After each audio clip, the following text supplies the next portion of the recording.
Hello and welcome to another exciting episode of Out and About with Olive. Olive couldn't be here today because she's, where is she, Dick?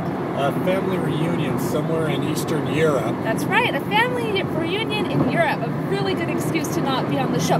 But we're here because, well, basically because we didn't have very much else to do today. So, anyways, but before we get started, before we tell you where we're going, and I'm really excited about where we're going today, Dick, are you feeling better than last time? I'm a lot less traumatized the farther we get away from the flying IUD.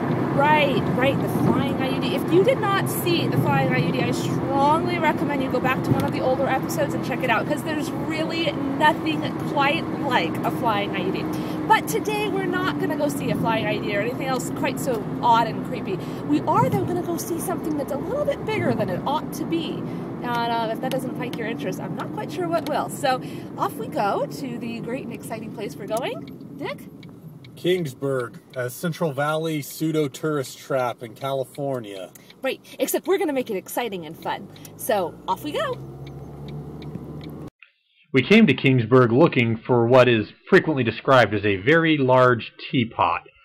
In reality, it was a fairly average-sized water tower with some parts bolted on. Joel Hauser would find it amazing, but we were kind of underwhelmed. Luckily, the jail was nearby. So here we are in the Kingsburg Historic Jail. The jail was built in 1925 and was fully functional until the 70s.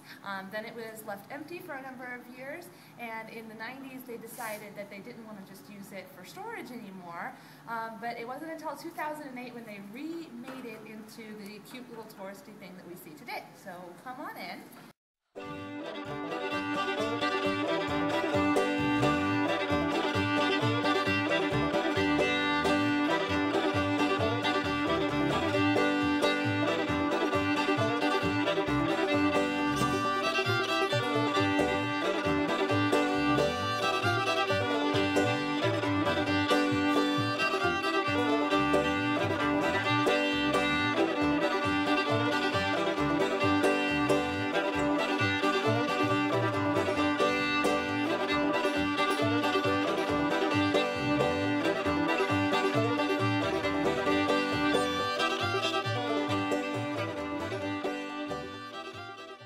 This is Fred French Way. It's named after Fred French, who in the early 20th century was a night watchman here in Kingsburg.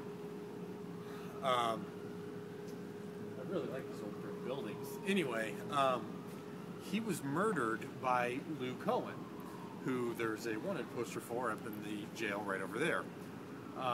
Apparently he caught Lou Cohen being drunk and disorderly, and Lou Cohen went home, got a shotgun, got somebody else who he threatened into helping him, and they went out and murdered Fred French. Lou Cohen was, well, eventually done in one way or another, but now Fred French has a alley named after him. So, alleys named after people who died in the alleys. Wow. Well, there's got to be more to Kingsburg than just that. Right, Dick?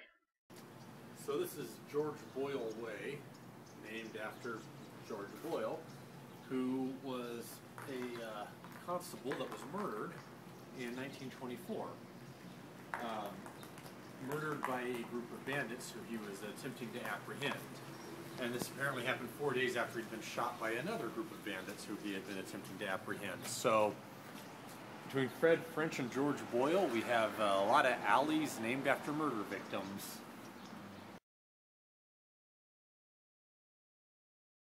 So that was Kingsburg, a tourist trap that Doesn't seem to get any tourists. Yeah, there really wasn't very much there. And people, things, there was a lot of Swedish stuff though, and Sweden is cool, so... Sweden is cold. Yes, maybe someday if Olive gives us enough of a budget, we can actually go to Sweden. That's not gonna happen. That would be pretty cool though. Anyways, so this is Dick and James signing off for this episode of Out and About in Olive. Don't forget to come in with us next time, because we're